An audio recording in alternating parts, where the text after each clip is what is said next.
Assalamualaikum warahmatullahi wabarakatuh. Shalom. Om Swastiastu. Namo Buddhaya. Salam kebajikan. Balik lagi di YouTube channel podcast Malam Kliwon. Mantap. Iya. Kita balik lagi ya. Kita senang banget karena di video-video sebelumnya yang like jadi banyak. Hore. Cuman satu yang like. Yang nge-like. Oh. Nah, iya. Itu. Apalagi sih gue nggak buka-buka YouTube. Apaan? Ada komen apa yang lo temukan yang lucu dari teman Kliwon? Komen dari teman Kliwon yang lucu tuh banyak yang ini juga ngebantu manggil Mas Bara. Dia udah muncul juga kan? Udah ini sih udah DM kita, nanti kita atur waktunya gitu ya. Mantap nih Mas Barak nih. Kita mau dikasih uang sama Mas Barak. Amin. Amin. Jablay. Aduh. Ya, terima kasih teman Kliwon yang masih menonton dan menikmati podcast Malam Kliwon ya. Seperti inilah adanya ya. Mau digimanain juga ya, begini aja pokoknya kita. Wis. Los rarewel. Los. Oke. Langsung. Kita masuk cerita pertama, tapi silakan di-like dulu. Tetap pemaksaan.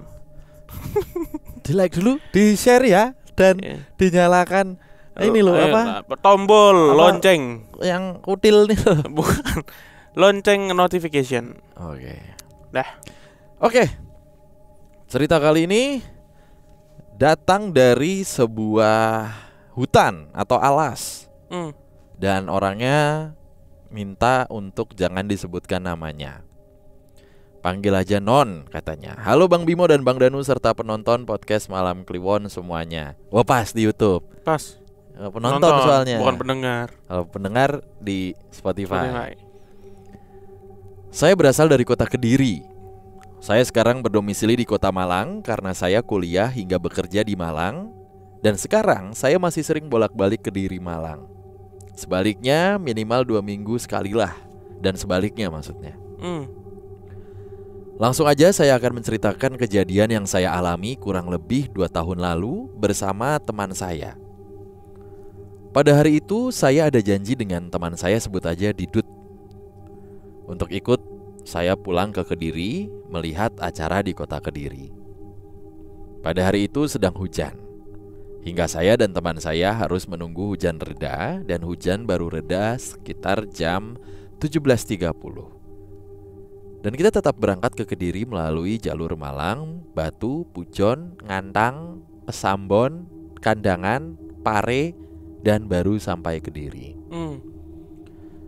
Sebelumnya teman saya sudah diingatkan oleh neneknya untuk berangkat sehabis maghrib aja, karena kita berdua sama-sama perempuan dan mengendarai roda 2 untuk perjalanan jauh. Akhirnya kita berangkat sehabis maghrib menggunakan kendaraan sepeda motor dengan teman saya yang membawa kendaraan, sedangkan saya diboncengnya. Oke. Karena rumah teman saya lebih dekat ke arah Batu, jalur alternatif, dibandingkan lewat jalan biasa ke arah kota, akhirnya kita ke Batu menggunakan jalur alternatif yang sangat sepi. Kejadian itu baru dimulai saat kita berangkat melalui jalur alternatif tersebut. Sepanjang perjalanan saya sering sekali mencium bau bunga. Hingga saya tanya ke teman saya, apakah dia menggunakan parfum beraroma bunga. Dut, kamu apa pakai parfum bunga? Dan Didut menjawab, enggak Non. Pertanyaan itu saya ulang 3 kali selama perjalanan. Kemudian ada di saat dimana Didut lupa jalan menuju kota Batu melalui jalur alternatif tersebut, dan kita hampir tersesat. Namun kita memutuskan untuk putar balik menuju jalan yang benar. Setelah itu kita berdua mencium bau dupa. Kita mencium secara bersamaan hingga sampai di kota Batu. Jalur dari kota Batu hingga Kediri hanya 1 jalan aja. Selama perjalanan kita mencoba untuk tenang dan mana nih? Tadi agak keskip, sorry. Oke. Dan banyak-banyak berdoa. Namun setelah kita sampai di daerah Ngantang, Kabupaten Kabupaten Malang, kejadian aneh pun terjadi. Kita berdua sama-sama melihat ada sosok yang melintas di depan kita yang besarnya 4 kali lipat dari orang biasa dengan hanya 3 langkah saja, dan makhluk tersebut sampai seberang jalan. Berarti cuman deng gitu. Makhluk tersebut berwarna hitam hingga kita mengerem secara mendadak. Namun kita tetap melanjutkan perjalanan karena kita sudah setengah perjalanan.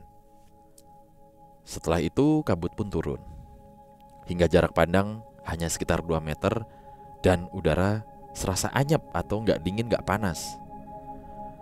Kecepatan kendaraan pun tidaklah kencang karena terhalang jarak pandang. Sepanjang perjalanan saya ketakutan hingga saya pun menangis selama perjalanan. Namun anehnya, teman saya yang membonceng saya mendengar bahwa saya sedang tertawa cekikikan di telinganya dia.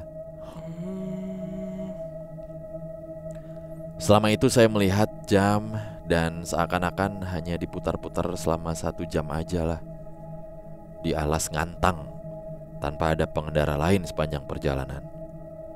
Saya pun merasa aneh lagi ketika selama hampir 4 tahun saya bolak-balik jalan itu, namun saya tidak pernah merasa melintasi jalan yang saya lalui pada saat itu. Hingga teman saya melihat sekeliling jalan mulai ada yang aneh-aneh, yaitu berupa hantu yang menyeramkan. Dari mulai buntelan putih, perempuan rambut panjang, laki-laki besar berbulu, dan sebagainya. Selama perjalanan kendaraan tersebut seakan-akan dipaksa untuk diarahkan masuk ke jurang atau sungai besar yang berbatu, hingga teman saya sesekali harus berbelok dengan sedikit mata. Kurang lebih 1 jam kami diputar hingga ada 1 mobil yang nyalip kita dan kita ikuti mobil tersebut hingga bertemu dengan minimarket dan kami beristirahat. Namun anehnya, jalanan sebenarnya sangatlah ramai. Kita sampai Pasar Ngantang jam 8 malam. Harusnya jika kita berangkat pukul 18, pukul 20 atau jam 8 malam ini sudah di kandangan. Karena Kediri Malang hanya memakan waktu kurang lebih 3 jam. Dan ternyata banyak bus, truk, mobil, dan sepeda motor di belakang kita. Yang logikanya seharusnya kita bertemu mobil atau sepeda motor lain di perjalanan tadi. Terus selama 1 jam kita lewat jalan mana? Dan pada saat istirahat kita baru sadar bahwa hari itu adalah Kamis malam Jumat Kliwon, hingga sampai Kediri jam 10 malam.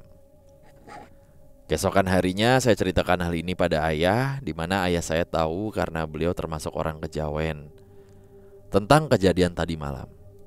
Saya pun sebenarnya memang diberikan dalam tanda kutip pegangan juga dan amalan yang diajarkan oleh ayah saya. Dan ayah saya pun bercerita bahwa saya bersama teman saya sengaja disesatkan oleh salah satu pegangan yang ada di diri saya dan diputar di alas ngantang. Karena jika saya tidak disesatkan dan diputar, kemungkinan saya dan teman saya akan mengalami kecelakaan hingga meninggal. Ingat teman saya yang melihat banyak makhluk? Ternyata merekalah yang sebenarnya akan jahil sama saya dan teman saya. Saya tidak tahu harus menanggapinya seperti apa. Intinya saya bersyukur telah selamat dari kejadian itu. Hingga keesokan harinya saya memutuskan untuk kembali ke Malang pagi hari aja. Terima kasih Bang udah bacain cerita saya. Maaf jika ceritanya panjang, berbelit-belit, dan tidak menyeramkan. Tadi siapa? Non ya? Non. Gue pikir yang cerita tuh awalnya cowok loh, ternyata dia cewek dua-duanya ya. Ya kalau cowok non siapa? Soalnya kan naik motor ke Kediri Malang gitu, bayangan gue tuh laki yang ceritanya. Kalau orang di teman-teman saudara-saudara kita daerah Jawa Tengah, Jawa Timur dan sebagainya udah common banget perjalanan naik motor gonceng berdua gitu. Naik bahkan motor lebih tuh dari sejam gitu ya. Iya, terakhir kali sampai ke Morowali Mandar. Wih, Polewali. Dari kandangan. Polewali. Oh, salah. Morowali lain lagi. Salah. Sampai Jeneponto kalau nggak salah. Iya bro, gue pikir cowok awalnya, ternyata cewek. Coba kalau cowok non namanya siapa? Non. Kalau cewek bisa Nona, Noni. Kasar nanti jatuhnya. Kok kasar? Siapa ya? Non Kartono. Oh, nggak ada non. Kartonon. Ya. Kartonon. Kartonon. Bukan karto berarti. Karto Iya. non? Non karto. Non karto. Siapa yuk? Non cowok. Kali-kali teman Kliwon bisa menyebutkan gitu. Non kalau cowok tuh siapa? Iya.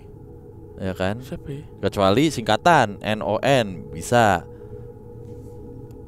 Sulit nih. Sulit kan? Sulit. Kalau gue gampang. Abang None. Terus Namanya Abang tetap, tapi nama panjangnya None. tai. Nah, itu baru tuh Abnon. Non ini juga non muslim banyak tuh, macam-macam. Gua udah nahan banget Danu untuk nggak ke arah sana.